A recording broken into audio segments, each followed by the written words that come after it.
किसी को नहीं पता था कि हमारे अंदर कितनी कोल्ड वॉर चलती है।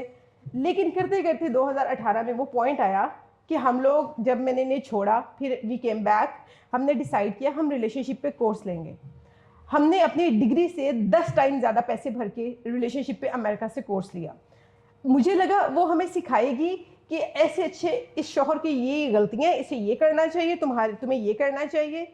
लेकिन उसने जो मुझे चीज़ें सिखाई ना, that was really shocking for me. मुझे पता चला कि मेडिकल की फील्ड के अंदर रह के भी जिन चीज़ों को हमने सीखे वो हमारी साइकोलॉजी का पार्ट नहीं बनी। और मैं सुनना चाह रही थी मेरे शौहर की ये गलतियाँ, या फिर शौहर सुनना चाह रहा होगा क्योंकि हम दोनों ने इकट्ठा कोर्स लिया कि बीवी को ऐसे करना चाहिए। लेकिन ऐसा कुछ भी नहीं था। उसमें जो चीज़ें बताई गई वो टोटली हमारे कल्चर के अगेंस्ट थी। हमारी डेफिनेशन ऑफ सक्सेस किसने बनाई? हमारे कल्चर ने। और कल्चर में क्या है? बहुत ज़्यादा कंपैरिजन।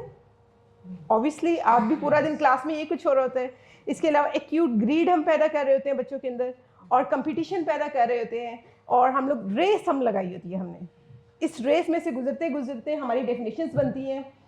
सिर्फ कुछ फाउंडेशनल ईयर्स की जो बच्चे के अंदर कॉन्शियसनेस होती है वो ना वालिदैन पैदा कर रहे होते हैं, ना उस्ताद पैदा कर रहा होता है।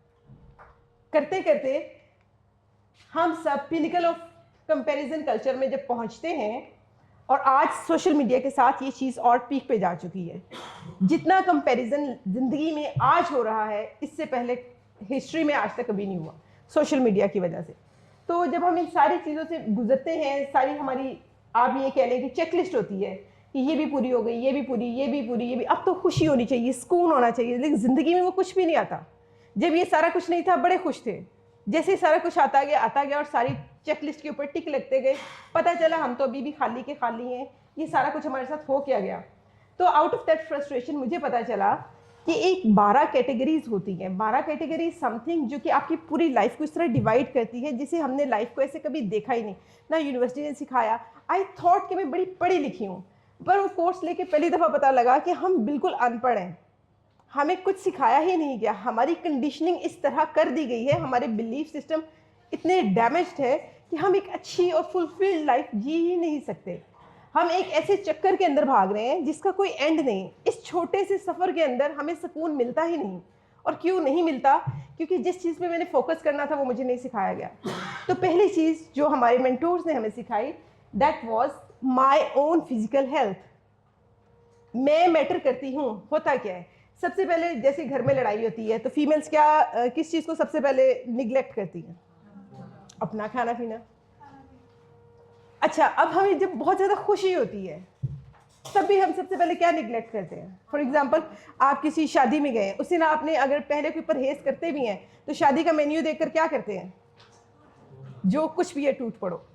तो हम लोग सारे क्लास में हदीस तो पढ़ के बड़े हुए होते हैं ना, आप में से हर एक की रैयत है और उससे उसकी राया के बारे में पूछा जाएगा, और हम फ़ौरन बच्चे को बताते हैं कि बेटा देखो तुम्हारे कल को नीचे जो होगा उसके बारे में आपसे पूछा जाएगा। वी नेवर थॉट कि हमारी रैयत में सबसे पहले हम खुद आते हैं। अगर आप अपनी बॉडी को कंट्रोल नहीं कर सकते, किसी और को क्या कंट्रोल करेंगे? तो आपकी physical health matters a lot. मुझे पता चला कि अगर मैं अपने शौहर पे डिपेंड करने की बजाय, जिस दिन लड़ाई होती है खाने पीने के बजाय ज़्यादा अच्छा खाऊंगी तो खुश रह सकती हूँ। Why don't I recipe I have for the bad days? मेरे पास एक ऐसी रेसिपी क्यों नहीं जिस दिन शौहर नाराज़ गया मैं अपने साथ बैठ के इंजॉय करूँ।